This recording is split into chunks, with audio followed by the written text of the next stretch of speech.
Hello students, हमारा जो MOM first semester में सब्जेक्ट है PC फॉर प्रोफेशनल कम्युनिकेशन, उसमें देखिए इंग्लिश कम्युनिकेशंस में स्टूडेंट्स आप लोगों को जो है मैंने 4 चैप्टर इंग्लिश कम्युनिकेशंस के करवा दिए हैं। On communication, exploring space, CV Raman और टेक्नीशियंस डेवलपमेंट वाला मैंने करवा दिया है। उसके बाद आपका चैप्टर नंबर 5 आता है आपका, वो मैं आज आपको कराने जा रही हूँ। This chapter is like a story. ये एक स्टोरी की तरह है स्टूडेंट्स।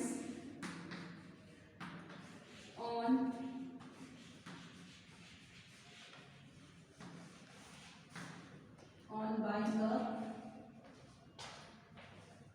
second hand bicycle.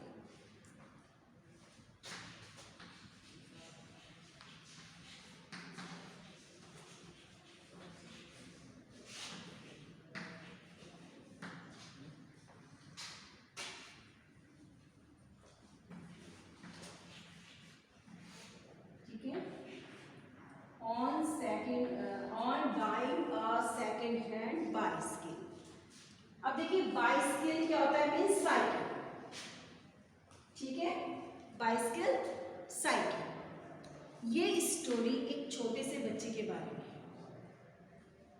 मतलब इसमें मॉरल कुछ नहीं है, बस एक छोटी सी स्टोरी दे दी है आपको कि इसमें ये बता दिया जाता है। इस चैप्टर का बताने का मतलब जो मेन एम है ये है कि यदि किसी चीज़ की हमें बचपन से किसी चीज़ की डिज़ायर होती है, यानी कि बहुत कीन डिज़ायर, एक तो डिज़ायर होती है, डिज़ायर मीन्स इच्छा, लेकिन कीन डिज़ायर का मतलब होता है जब बहुत हमारी इच्छा जो होती है दृढ़ होती है। कुछ मान लीजिए स्टूडेंट्स अगर ये बचपन में ये सोचते थे, मतलब जब उनमें थोड़ा सा कॉमन सेंस भी आ जाता है एजुकेशन के हिसाब से कि भाई अब हमें डॉक्टर बनना है, तो डॉक्टर बनने के लिए वो दिन रात मेहनत करेंगे और डॉक्टर बनेंगे। तो ये एक स्टोरी एक ऐसे ही छोटे से बच्चे के बारे में कि जिसकी डिज़ायर जब पूरी हो जाती है तो क्या होता है, यानी कि जब हमें अपनी पसंद की चीज़ मिल जाती है तो हम कैसा रिएक्ट करते हैं और उसका क्या रिजल्ट होता है। ऐसा है कि ये स्टोरी एक छोटे से लड़के के बारे में है, यानी कि वो लड़का जो एक छोटा सा लड़का है सनी, और जो कि उसकी वो 11 साल का है, अब उसकी 12th बर्थडे आने वाली है, और उसके जो पेरेंट्स होते हैं स्टूडेंट्स वो लेबर वर्क के होते हैं, यानी कि हैंड टू माउथ उनका लिविंग होता है कि दिन कमाना और खाना, दोनों मजदूर वर्क काम करते हैं, और जितने भी मतलब इनकम होती है, डेली इनकम होती है, उसी से उनका गुजारा चलता है। अब बच्चा तो देखो छोटा होता है, अपने पेरेंट्स से अपनी इच्छा बता ही देता है, तो उसने काफ़ी टाइम से अपने पेरेंट्स को ये कहा था कि मेरी इच्छा है कि मेरे को एक साइकिल मिले।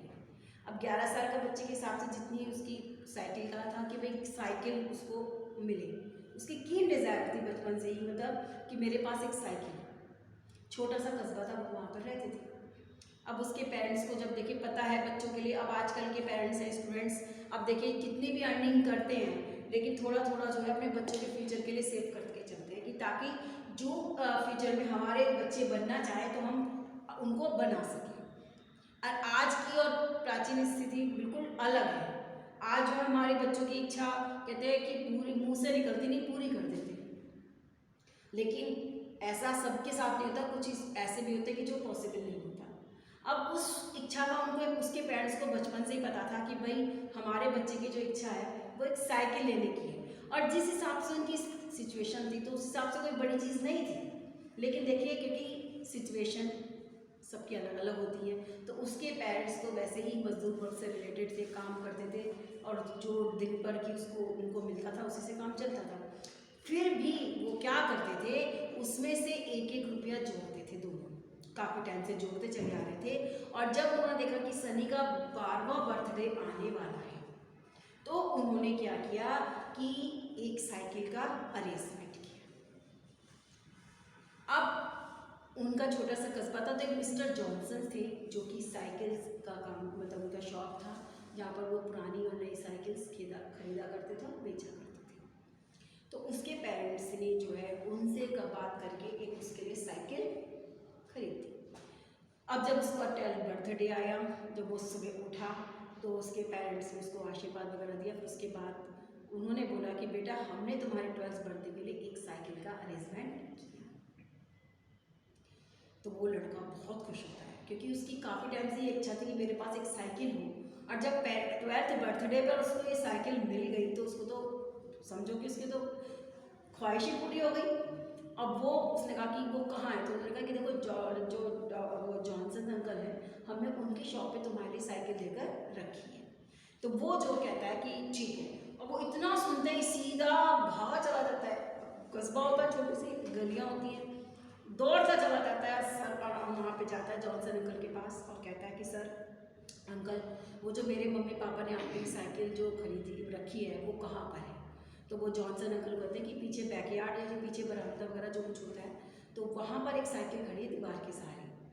तो वो कहता है कि ठीक है, और जब वो जाके पीछे जाता है शॉप के पीछे, तो वहाँ देखता है कि एक साइकिल खड़ी भी होती है, लेकिन क्या होता है वो बहुत पुरानी साइकिल थी, पुरानी साइकिल थी, उसमें जंग लग रहा था, और क्या कहते हैं बहुत ओल्ड, मतलब लगी रही थी कि उसमें रस्टी थी, मतलब जंग लगा हुआ था जगह जगह, बिल्कुल ऐसी लग रही थी कि पुरानी, बहुत ज़्यादा पुरानी। लेकिन उस लड़के ने ये परवाह नहीं करी कि ये पुरानी साइकिल खड़ी हुई है, सेकंड हैंड है। उसने तो बस ये देखा कि ये साइकिल है, उसने और कुछ नहीं देखा, क्योंकि उसको तो इच्छा साइकिल की थी ना, चाहे वो कैसे भी हो। अब उसने वो साइकिल देखी, कंडीशन तो उसकी खराब थी, वर्स्ट कंडीशन में थी वो, लेकिन फिर उसने उसकी बात की परवाह नहीं की, उस साइकिल को उठाया और उस साइकिल को पूरे गांव की गलियों में ऐसे घूम रहा जैसे वो हवा से बातें कर रहा। यानी कि आज उसके पैर जमीन पर नहीं थे, क्योंकि उसे इतनी खुशी हो रही थी कि जिस खुशी के लिए, जिस इच्छा को वो कितने टाइम से कर रहा था, और आज वो उसकी इच्छा पूरी हो गई। तो वो तो खुशी से पागल था, मतलब ऐसे दौड़ लगा रहा था गलियों में जैसे बस उसके पंख लगे हुए और हवा में वो उड़ रहा है। अब वो गांव से बाहर अपने एक उसमें एरिया में अपना जाता है, अब गांव से बाहर भी चला जाता है, पहले पूरे गांव के चक्कर काटता है, उसके बाद जब वो गांव से बाहर एक टर्न आता है, जब जाता है तो एक पहाड़ी का रास्ता था, तो जब वो टर्न आता है, अब वो तो पूरे अपने जोश में था, अब जब वो टर्न आता है तो पास में एक पत्थर पड़ा हुआ था, अब उसकी साइकिल उस पत्थर से टकराती है, और टकराने के बाद वहाँ पर एक गड्ढा था। अब वो टकराने के बाद जब साइकिल फुल स्पीड से होगी तो वो टकराई, और जब वो टकराई तो गड्ढे में साइकिल सहित वो दोनों उस गड्ढे में गिर गए, सनी भी और वो साइकिल। और गड्ढे में गिरते हुए उसके कोहनी में चोट लग गई, घुटनों में चोट लग गई, कपड़े फट गए, और साइकिल, क्योंकि ऑलरेडी वो बहुत मतलब उसमें जंग लगा हुआ था, पुरानी साइकिल थी, वो साइकिल टुकड़े टुकड़े हो गई, क्योंकि जब स्पीड से इतनी ला रहा था, पत्थर से टकरा के, और सारा जब डिसबैलेंस हुआ गड्ढे में गिर गए और साइकिल भी टूट गई। अब उस लड़के ने देखी उसकी कमीज भी फट गई है, उसकी चोट भी लग रही है, खून भी बह रहा है, उसने इस बात की परवाह नहीं करी, अपने उठे कपड़े पे झाड़े, सबसे पहले साइकिल को देखा, और जब उसने साइकिल को देखा तो साइकिल उसको रोना आ गया, क्योंकि साइकिल जो थी ऑलरेडी ब्रोकन, वो तो टूट चुकी थी। अब वो बेचारा डर भी गया कि मेरे पेरेंट्स ने एक एक रुपया जोड़ के दिन रात मेहनत करके इस साइकिल भी खरीदी, और आज पहले ही दिन मैंने इसको तोड़ दिया। अब उसके टुकड़े जो पड़े हुए हैं, 2 पार्ट्स में वो डिवाइड हो गई, उनको किसी तरह वो उठाता है, और फिर अब वो सोचता है कि अब मुझे क्या करना चाहिए, क्योंकि डर ये था क्योंकि बड़ी मुश्किल से तो पेरेंट्स ने साइकिल की अरेंज की थी, अब ये टूट गई है तो यानी कि पिटाई भी होगी। तो वो बेचारा बड़ा रोनी सी शक्ल हो गई, तो वो साइकिल को उठाता है, और फिर वो अब सोचता है कि क्या करना चाहिए। अब वो साइकिल को उठाता है और जो मिस्टर जॉनसन थे उनकी दुकान पर लेकर जाता है, कहता है अंकल, अब वो कहते हैं कि क्या बात है सनी, कि अंकल जो ये साइकिल थी तो टूट गई, और जो है अब वो कह रहा है, फिर वो कहते हैं कि अच्छा, तो वो बोलता है कि अंकल आप ऐसा करिए, इस साइकिल को ना रिपेयर कर दीजिए, और जितना भी पैसा लगेगा ना इसके साइकिल के रिपेयर में, जितना भी पैसा खर्च होगा, मैं आपकी दुकान पर काम करके उतने ही पैसों का मैं आपकी दुकान पे काम कर दूँगा, और मेरे मम्मी पापा को इस बारे में बिल्कुल नहीं पता, वरना होगी पिटाई। अब उसकी शक्ल रोने वाली होगी, आंखों में आंसू आ गए कि अंकल बस, वो मैं विनती करने लगा हाथ जोड़ के कि अंकल बस आप बिल्कुल मत बताना, और मैं आपकी दुकान पे दिन रात मतलब मेहनत करूँगा, काम करूँगा, बस मेरी साइकिल ठीक कर देना। ये तो टूट गई है पूरी तरह से। तो वो हंसते हैं, तो वो हंसते हैं अंदर ही अंदर। फिर कहते हैं बेटा डोंट वरी, आप परेशान क्यों रहे हैं कि सर देखिए साइकिल टूट गई। कह रहे बेटा ये साइकिल आपकी थी ही नहीं, ये साइकिल तो आपकी थी ही नहीं, ये साइकिल तो ऑलरेडी टूट चुकी है। ये तो मैंने जंक डीलर को देने के लिए रखी थी। जंक डीलर का मतलब होता है कबाड़ी, जो घर में सामान लेने के लिए आते हैं उसको बोलते हैं जंक डीलर। ये तो मैंने जंक डीलर के लिए रखी थी, अरे आपकी साइकिल तो दूसरी साइड में खड़ी थी। और ये सुनते ही बच्चे को शांति मिलती है। तो यानी कि स्टोरी से क्या पता चला कि जो चीज़ मिल जाती है बड़ी मेहनत से जो मिलती है, यदि अनियमितता अचानक ही वो टूट जाए या कुछ हो जाए तो उससे क्या रिएक्शन होता है, मतलब कितना नुकसान, मतलब अपने अंदर की फीलिंग कैसी होती है। तो ये केवल एक छोटी सी स्टोरी है आपकी इसमें on buying a second hand bicycle.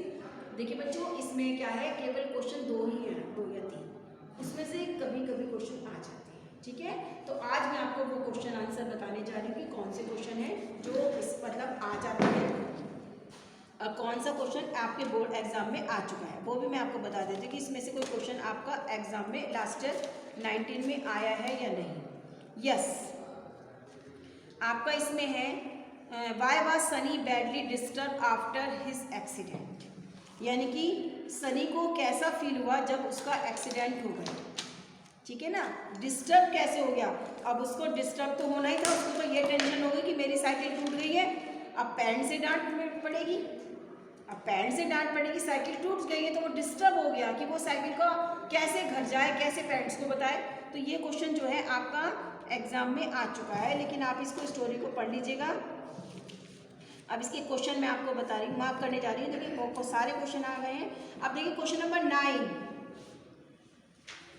Y did Sunny meet with an accident. Question number 9, जो क्वेश्चन मैं आपको बता रही हूँ स्टूडेंट्स वही क्वेश्चन आप करेंगे और उसके अलावा कोई क्वेश्चन नहीं करेंगे।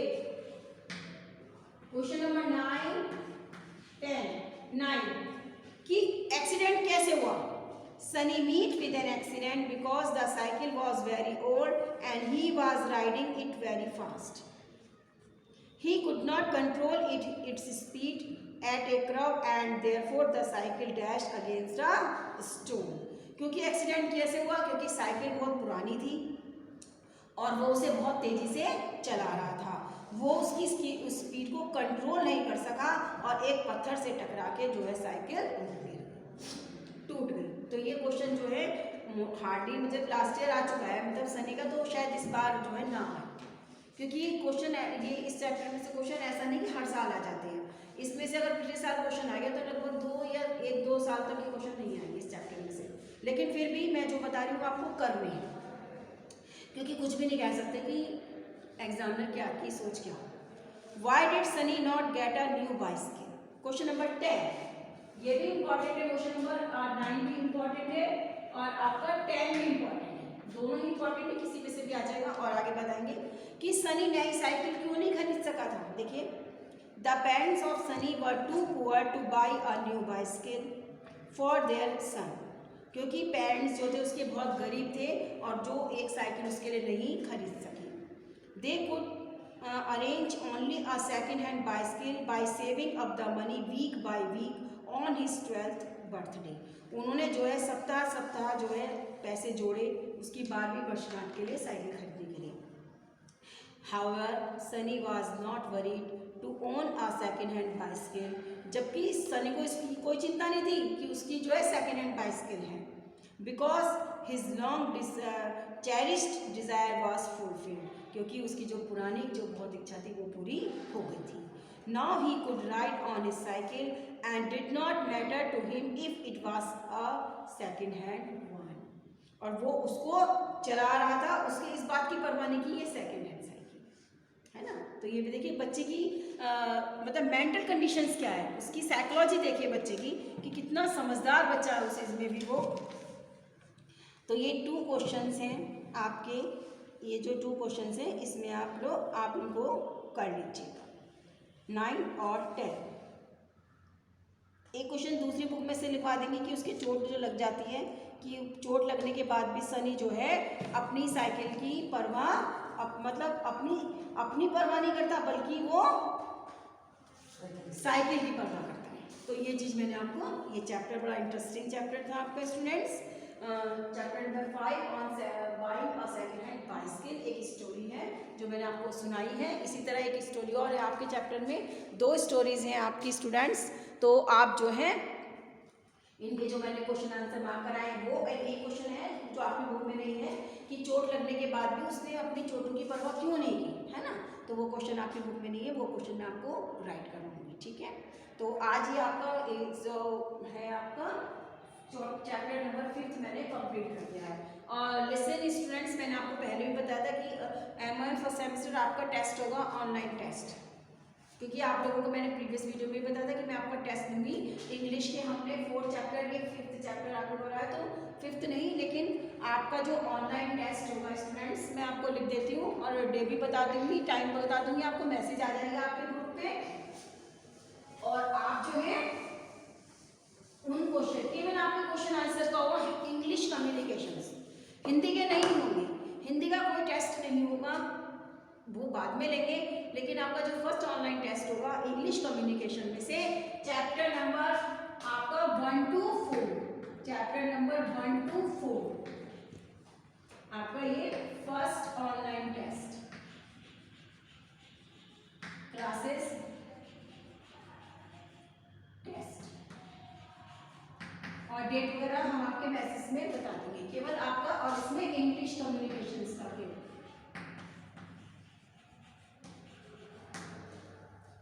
ठीक है। नोट डाउन दिस, आप देख लीजिएगा स्टूडेंट्स। इंग्लिश कम्युनिकेशन का होगा फर्स्ट, आपका ऑनलाइन टेस्ट होगा। और जो है आप जो है अपने क्वेश्चन आंसर जो इम्पोर्टेंट है फॉर योर कमिंग एग्जाम्स के लिए, जो मैंने इंपॉर्टेंट क्वेश्चंस बताए हैं आप उनको लर्न करेंगे। क्वेश्चन देखिए आपके एग्जाम में तो 2 नंबर का क्वेश्चन आएंगे, 10 नंबर के क्वेश्चन आएंगे, 5 क्वेश्चन आपको करने होंगे, 7 आपकी चॉइस, 7 क्वेश्चन देंगे, 5 आपको चॉइस के लिए करने हैं। तो वो तो 2 नंबर के हिसाब से स्टूडेंट्स क्वेश्चन होंगे आपके। लेकिन क्योंकि हम टेस्ट ले रहे हैं, आपके क्वेश्चन ले रहे हैं, तो क्वेश्चन की जो यानी कि जो लेंथ है वो तो आप वही रखेंगे 2 के हिसाब से, मार्क्स ज़्यादा हो सकते हैं। मैं क्वेश्चन एक आपका 4 मार्क्स का भी कर सकती हूँ, 5 मार्क्स का भी कर सकती हूँ।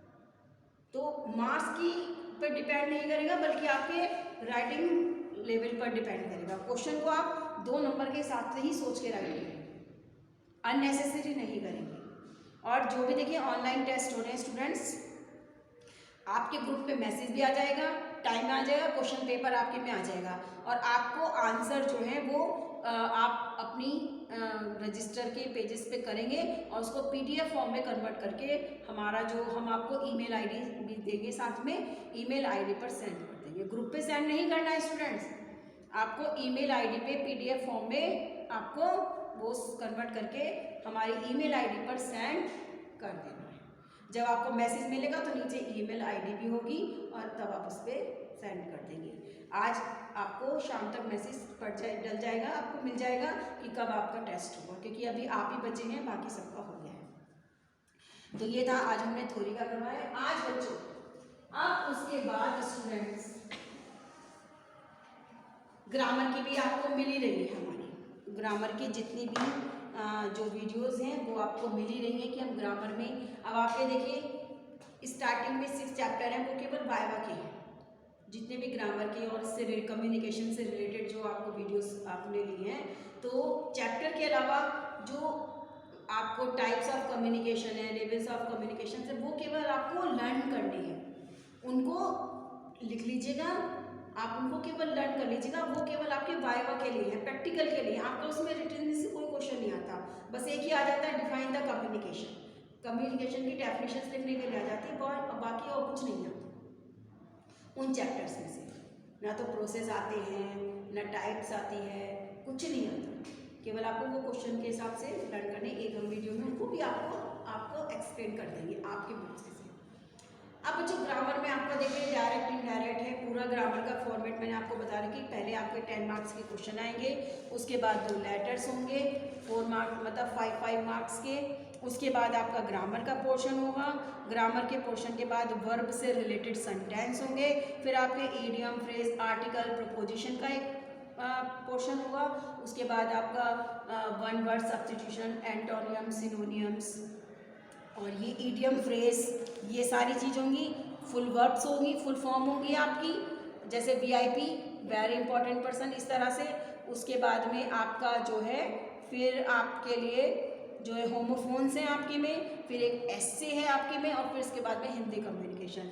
यानी कि बच्चों पीसी का जो सिलेबस है बहुत लेंथी है, और यानी कि क्वेश्चन पेपर में भी लिखने के लिए बहुत आता है, क्योंकि लेटर्स भी 2 लिखने होते हैं, क्वेश्चन आंसर भी करने होते हैं, हिंदी में भी आपको लिखना होता है, ग्रामर का इतना सारा वर्क होता है, एस्से भी राइट करना होता है। तो ये सारा वर्क मैं आपको एक दिन आपको बताऊंगी, एक लैब उसमें आपके लैब में हम बताएंगे आपको कि कैसे ये काम करना है। आपके पास अभी तक हमने 2 प्रैक्टिकल भेजे, एक तो टेलीफोनिक कन्वर्सेशन और एक आपका मॉक इंटरव्यू, वो आपके सब्जेक्ट से ही रिलेटेड है, तो वीडियो आपके पास चली जाएंगी, तो आप उनको वैसे ही राइट कर लीजिएगा जैसे मैंने बताया है। अब स्टूडेंट्स, प्रोफेशनल कम्युनिकेशन में ग्रामर में तो देखिए direct, indirect, passive voice, synthesis, और आपके एक्सक्लेमेटरी सेंटेंस, असर्टिव वो जिसको बोलते हैं इंटरजेक्शन सेंटेंस, और एक आपके में जो टाइप है स्टूडेंट्स वो है आपकी में ट्रांसफॉर्मेशन। यानी कि आपके जो ग्रामर में सेंटेंस आएंगे एक ही होगा, एक ही उसमें होगा, और उसमें क्या लिखा होगा कि आप इनको चेंज करिए। एक सेंटेंस इनडायरेक्ट स्पीच का होगा, एक सेंटेंस ट्रांसफॉर्मेशन का होगा, और ब्रैकेट में लिखा होगा रिमूव टू। रिमूव टू का मतलब ही ट्रांसफॉर्मेशन होता है। एक सेंटेंस पैसिव वॉइस का होगा, एक टेंस के अकॉर्डिंग होगा कि इंट्रोगेटिव फॉर्म में बनाना है या कैसे बनाना है, और एक होगा सिंथेसिस का। सिंथेसिस में आपने पढ़ा होगा, 12th पास हैं आप लोग तो आपको अच्छी तरह पता है, ग्रामर में कॉम्प्लेक्स कंपाउंड और है ना सेंटेंस होते हैं, सिंपल कॉम्प्लेक्स कंपाउंड, तो वो सिंथेसिस का एक सेंटेंस है। 5 तरीके के 5 सेंटेंस होंगे, 5 नंबर के होंगे, और आपके 4 या 5 नंबर के जो है ग्रामर के टेंस से रिलेटेड आपको सेंटेंस करेक्ट करना है। उसकी वीडियो आप तक जा चुकी है, टेंस की हमने 6 पार्ट में आपको वीडियो सेंड करी है, उसमें सारे टेंस समझा। अब जो ये आपका एक पार्ट है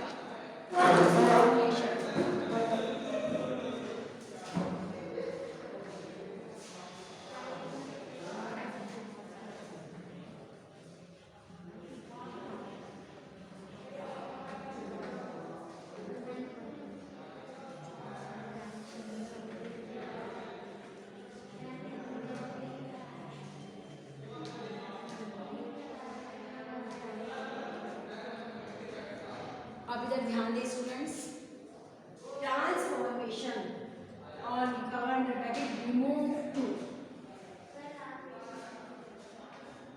यानी कि ट्रांसफॉर्मेशन सेंटेंस के बाद में ब्रैकेट में ट्रांसफॉर्मेशन नहीं लिखा होगा बल्कि रिमूव टू लिखा होगा।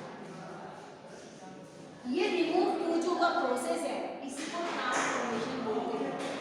आपने ग्रामर में ट्रांसफॉर्मेशन का भी पार्ट पढ़ा होगा, सिंटेक्स वगैरह, तो उसमें बहुत सारी चीज़ें होती हैं, उसमें बहुत अलग अलग जो टाइप्स की तो ग्रामर होती है, लेकिन उसमें से एक पार्ट जो है ट्रांसफॉर्मेशन, वही आपके सिलेबस के लिए है, और कोई सिंटेक्स जैसे नहीं है आपके सिलेबस में, सिंटेक्स नहीं है उसका, केवल एक ट्रांसफॉर्मेशन रिमूव टू। आपका सेंटेंस लिखा हुआ होगा, मैं आपको एग्जाम वाला सेंटेंस भी लिखकर बताऊंगी, सेंटेंस लिखा होगा और ब्रैकेट के बाद लिखा होगा रिमूव टू। एक सेंटेंस इनडायरेक्ट स्पीच का, एक पैसिव वॉइस का, एक इसका ट्रांसफॉर्मेशन का, एक आपका सिंथेसिस का, और एक टेंस के अकॉर्डिंग हो, इंट्रोगेटिव फॉर्म में चेंज करो या इसको असर्टिव बनाओ या इंटरजेक्शन, इसको कैसे करना है असर्टिव बनाओ, वो सारे मैं आपको बताऊंगी। तो ये छोटा सा पार्ट है बहुत ट्रांसफॉर्मेशन का, इसके केवल 2 ही रूल्स हैं, 2 या 3, बस वही आपको सिंपलेस्ट फॉर्म है ये आपकी ग्रामर की, लेकिन इसमें बहुत ध्यान से करना है स्टूडेंट्स, क्योंकि मैंने आपको पहले बताया कि अगर जरा सी भी मिस्टेक हो गई पूरा का पूरा नंबर गलत चला जाता है। आपका ग्रामर में कोई रिलैक्सेशन नहीं है कि आपने जरा सी गलती कर दी है तो नंबर आपको हाफ मिल जाए, 1/4 मिल जाए, ऐसा कोई ग्रामर में चांस नहीं है। आपका जरा सी गलती पूरा सेंटेंस खत्म हो जाता है। तो ये ट्रांसफॉर्मेशन का सेंटेंस 100% आता है, जरूरी आता है। तो आप ये आज मैं आपको रूल बताने जा रही हूँ कि हमें इसको कैसे करना है। जो बातें मैं बता रही हूँ स्टूडेंट बिल्कुल ध्यान से करिए। एक टेस्ट इसका होगा, दूसरा टेस्ट आपका ग्रामर का होगा, जब हम ग्रामर में कर लेंगे। तो अब तो ग्रामर में हमारी जो है इनडायरेक्ट स्पीच का 4 पार्ट चल रहा है, ठीक है। किसी को कोई प्रॉब्लम है क्या है मैसेज पे कंफर्म बता दीजिएगा। अब ये देखिए ट्रांसफॉर्मेशन होता क्या है। मैं आपका एग्जाम्पल वाला क्वेश्चन वाला सेंटेंस लेती हूँ।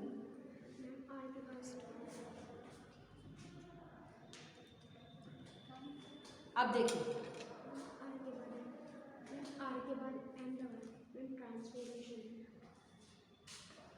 अच्छा एम इज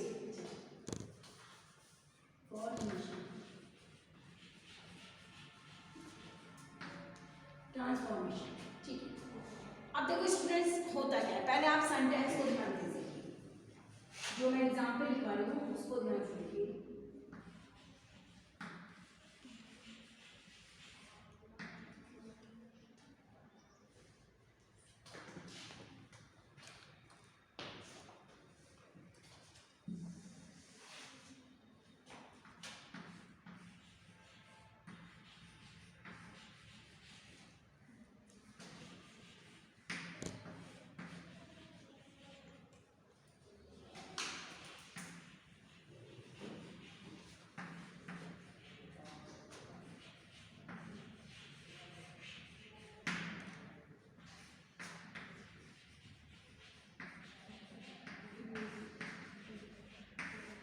इस तरह से आपके एग्जाम में सेंटेंस आए, या इसी सेंटेंस को बता रही हूँ।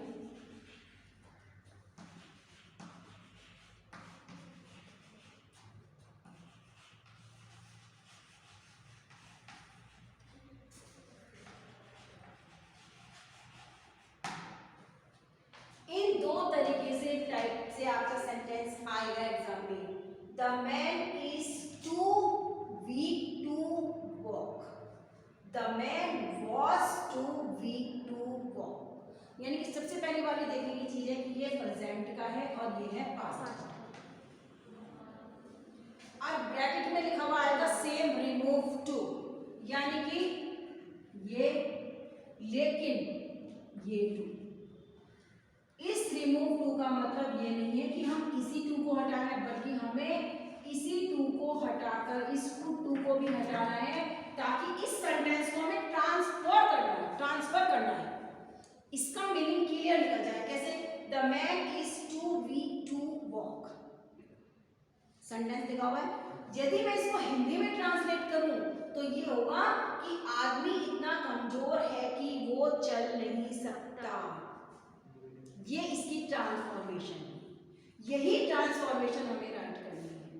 अब ब्रैकेट में लिखा है रिमूव टू। अब ये जो दो टू है, यानी कि डबल ओ वाला और सिंगल ओ वाला, हमें इन दोनों टू को ही हटाकर नए वर्ड्स यहाँ पर लिखकर इस सेंटेंस को कन्वर्ट करना है। उसी को कहते हैं ट्रांसफॉर्मेशन, कि जो सेंटेंस दिया गया है उसको दूसरे सेंटेंस में कन्वर्ट करना। अब कैसे इसको कन्वर्ट करेंगे? अब स्टूडेंट्स मैं बार बार यही कहती हूँ, ऑफलाइन अगर क्लासेस आप लोग बैठे होते तो मैं आपको भी अच्छी तरह मतलब आप ऑनलाइन चले या ऑफलाइन चले, पढ़ाने का तरीका वही है। हम भी ये इमेजिन कर लेते हैं कि स्टूडेंट सामने बैठे हैं। बार बार ये बात बच्चों को रिपीट करती हूँ इस चीज़ में कि कुछ स्टूडेंट्स, क्योंकि हमने भी कॉपी बोर्ड्स की चेक करी है, 10 ईयर्स उनको भी हो गए पढ़ाते पढ़ाते। स्टूडेंट्स जब ये रिमूव टू लिखा रहता है तो बच्चे क्या करते हैं, इसी टू को हटा देते हैं, इस टू को हटाते नहीं है, चेंज नहीं करते हैं, सेंटेंस लिख देते हैं और सेंटेंस आपका गलत हो जाता है। अब देखिए सबसे पहले हमें क्या करना है, से द लॉयन, द मैन इस। अब क्योंकि इस टू को हटाना है, अब ये टू जो है सो में कन्वर्ट हो जाएगा। This T-O-O-2 will be convert in so, फिर weak। The man is so weak। अब हमें इस टू को भी कन्वर्ट करना है। अब इसके लिए so weak that। अब ये चीज देखना, पर्सन के हिसाब से आप ही, शी और इट का यूज करेंगे। पर्सन के हिसाब से सिंगुलर पर्सन है, मेल जेंडर है, फीमेल जेंडर है, प्लूरल पर्सन है, उसके हिसाब से हम यहाँ पर दैट के बाद प्रोनाउंस चेंज करेंगे। अब यहाँ पर द मैन है, मेल जेंडर है, तो इसके लिए आएगा ही। कैन नॉट वॉक, वॉक नहीं बोलना है स्टूडेंट, एल साइलेंट रहेगा, walk. The man is so weak, अब ये जो टू है दैट ही कैन नॉट में चेंज हो गया, पॉजिटिव से सेंटेंस नेगेटिव में चेंज हो गया। The man is so weak that he can not walk, जो मैंने इसका ट्रांसलेशन किया था कि आदमी इतना कमजोर है कि वो चल नहीं सकता, या आदमी इतना कमजोर है इसलिए वो चल नहीं सकता। समझे ना, इसी को कहते हैं ट्रांसफॉर्मेशन। रूल नंबर 1 ये था। अब सेकंड मैंने क्या लिखा है, द मैन वॉज, यानी कि ये प्रेजेंट टेंस में, ये पास्ट टेंस में है। अगर यहाँ पर वॉज होता है, सेंटेंस में वॉज होता है, तो हमें कैन का कुड करना पड़ता है बस, और कुछ नहीं करेंगे।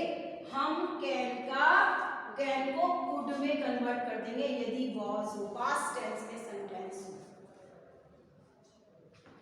द मैन वॉज, फिर आ जाएगा इसकी जगह वॉज है। The man was so weak that he could not walk. बस यही दो रूल है इसके, इसी से ही रिलेटेड आपका सेंटेंस आएंगे। 100% ये कुछ सेंटेंस आएगा, और यही दो रूल्स आपको लर्न करने हैं। कुछ स्टूडेंट्स क्या करते हैं, सो वीक, उसके बाद में लिख दिया टू वॉक, बस सेंटेंस गलत हो गया और नंबर मिला 0। अगर राइट फॉर्म में लिखा तो पूरा नंबर आपको मिलेगा। ये बार बार मैं रिपीट करती रहती हूँ स्टूडेंट्स, ये गलती मत करना, पूरे ही सेंटेंस को कन्वर्ट करना है। इस रिमूव टू का मतलब ये नहीं है कि इसी टू को हटाया जाए डबल ओ वाले को, बल्कि सिंगल ओ वाले सेंटेंस को टू को भी हटाया जाना है, तभी सेंटेंस का मीनिंग निकल कर आएगा। Note down this all of you, और रूल्स पे लिखिएगा कि यदि सेंटेंस प्रेजेंट टेंस में हो तो हम कैन का यूज करेंगे। यदि सेंटेंस प्रेजेंट टेंस में हो, इट मीन्स आपकी उसमें इज लिखा हुआ हो, तो हम प्रेजेंट टेंस का यूज करेंगे। यदि वॉज हो यानी कि पास्ट टेंस में हो तो कैन को कुड में चेंज कर देंगे। ये रूल लिखिए, कैन को कुड में चेंज कर देंगे। टी डबल ओ टू को ही नहीं हटाना होता, बल्कि टी ओ टू को भी हटाना होता है।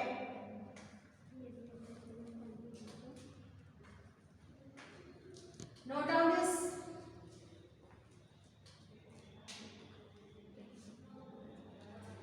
कैन को कुड में चेंज कर दिया जाना है, और इज हो तो कैन कर दिया जाता है। रूल्स अच्छी तरह से लिख लीजिएगा बच्चों, ध्यान रखना, कभी भी हाफ सेंटेंस को कन्वर्ट मत करना, फुल सेंटेंस को कन्वर्ट करना, अदरवाइज आपका पूरा सेंटेंस गलत हो जाएगा। The man was so weak that he could not walk.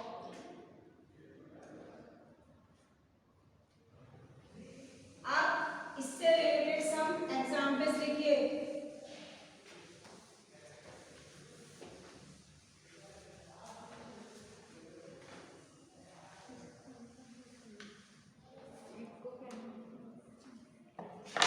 अब नेक्स्ट एग्जांपल लिखवाती हूँ।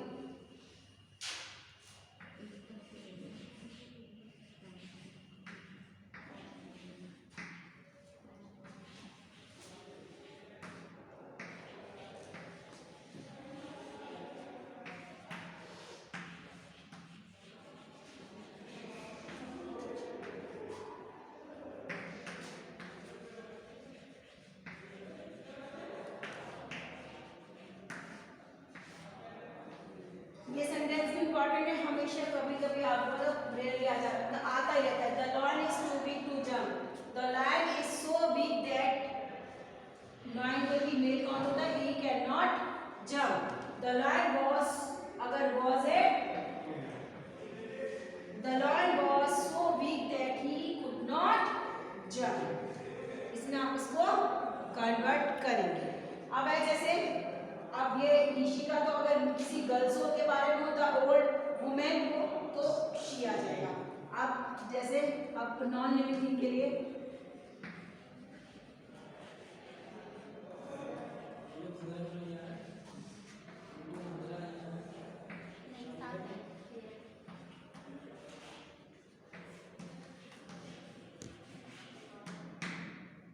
The book was too heavy to lift।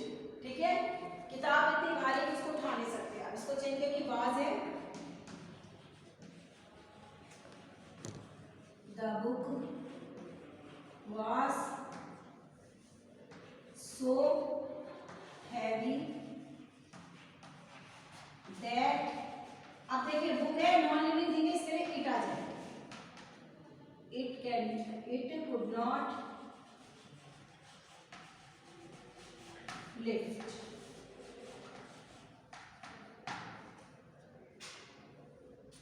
could not lift। ठीक है, तो ये गलती आप ऐसे ही सेंटेंस को करना क्योंकि नॉन लिविंग थिंग है। द ट्री के क्या सकता, the tree is so high to climb it. The tree इस सेंटेंस लिखिए, चलिए the tree is too high to climb it. The tree is too high to climb it। अब देखिए tree है नॉन लिविंग थिंग है। The tree is so high that it cannot climb। यानी कि इसके ऊपर नहीं चढ़ सकते, इतना ऊंचा है कि इसके ऊपर नहीं चढ़ सकते। तो ये सेंटेंस है आपके बच्चों ट्रांसफॉर्मेशन के 100% एक सेंटेंस आपके एग्जाम में आएगा और आपको जो है इसी फॉर्म में कन्वर्ट करना है। और बिल्कुल अपना ये रिमूव टू का मतलब ये नहीं है कि TO2 और डबल टू ओ वाले को हटा दीजिएगा, हटाना है, 2O2 को नहीं हटाना है। इसका मतलब ये कि इस 2 को भी हटाना है, तभी आपका सेंटेंस का जो मीनिंग है वो निकल कर आएगा। ठीक है,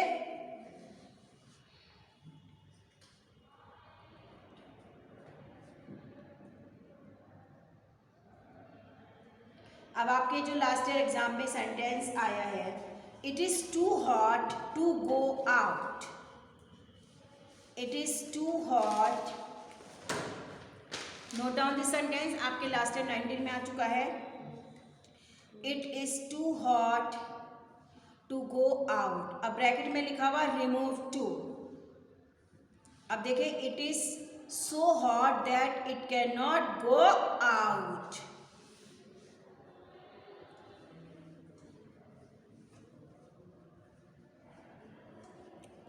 इसमें चेंज करेंगे। अब एक सेंटेंस है, देखो इंट्रोगेटिव फॉर्म में सेंटेंस आ जाता है कि nobody likes to be ill. अब देखिए इंट्रोगेटिव फॉर्म में लिखा हुआ है ये सेंटेंस, एग्जाम का ये लास्ट ईयर का लिखिए, note down this, nobody likes to be इल।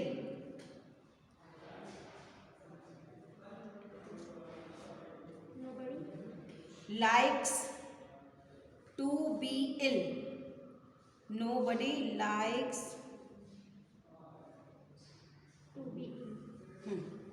चलो मैं लिख के समझाती हूँ इसको। अब ये ट्रांसफॉर्मेशन का हमारा टॉपिक फिनिश हो गया क्योंकि बहुत छोटा सा है आपका ये ग्रामर का ट्रांसफॉर्मेशन का। जैसे मैंने तरीका आपको बताया वैसे आप करेंगे।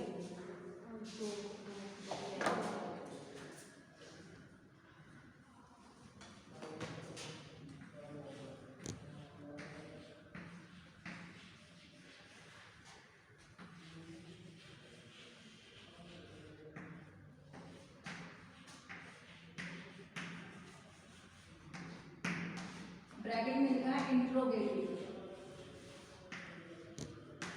इंट्रोगेटिव फॉर्म में सेंटेंस को चेंज करना है, ठीक है ना, यानी कि इसको क्वेश्चन वाले फॉर्म में करना है इंट्रोगेटिव में। अब इसमें आप क्या करेंगे, यहाँ पे लिख दिया nobody likes to be ill, कोई भी बीमार होना नहीं चाहता, ठीक है। अब इसको इंट्रोगेटिव फॉर्म में बनाना है, यानी क्वेश्चन वर्ड या तो पहले रखें या जो भी अब क्वेश्चन के हिसाब से रखा जाएगा, लेकिन क्वेश्चन वर्ड के हिसाब से कन्वर्ट होगा। अब नोबडी की जान मतलब हमें इस फॉर्म में चेंज करना है ताकि आंसर भी इसी में उसमें निकल जाए। अब nobody likes to be है। अब जब इंट्रोगेटिव फॉर्म में इसको कन्वर्ट करना है तो हम इसको कर देंगे क्वेश्चन वर्ड बना देंगे, who likes to be, इसमें और कुछ नहीं करना, बन गया कि कौन बीमार होना चाहता है, nobody, है ना, कौन बीमार होना चाहता है, nobody, कोई भी नहीं चाहता कि वो बीमार हो, है ना, तो who यानी ये क्वेश्चन वर्ड जो है nobody के जगह आ गया। क्वेश्चन इंट्रोगेटिव फॉर्म जो इन्होंने मांगी है, अब ये इंटरोगेटिव भी हो गया, इंटरोगेटिव फॉर्म में भी कन्वर्ट हो गया। मीनिंग नहीं चेंज करना है हमें, बल्कि सेंटेंस को उसी फॉर्म में लिखना है जिसमें आपकी रिक्वायरमेंट्स है। तो नोबडी की जगह हु आ जाएगा, हु लाइक्स टू बी या who wants to be it हो सकता है, ठीक है ना। ये आपका बोर्ड का ही एग्जाम, आपका लास्ट ईयर एग्जाम्पल दिया मैंने इस तरह से। अब जो आपके और जो सेंटेंस है, अब वो आपके, हम जब आपने इनडायरेक्ट स्पीच का भी था, इनडायरेक्ट स्पीच का लिखिए आपके में, my friend said to me,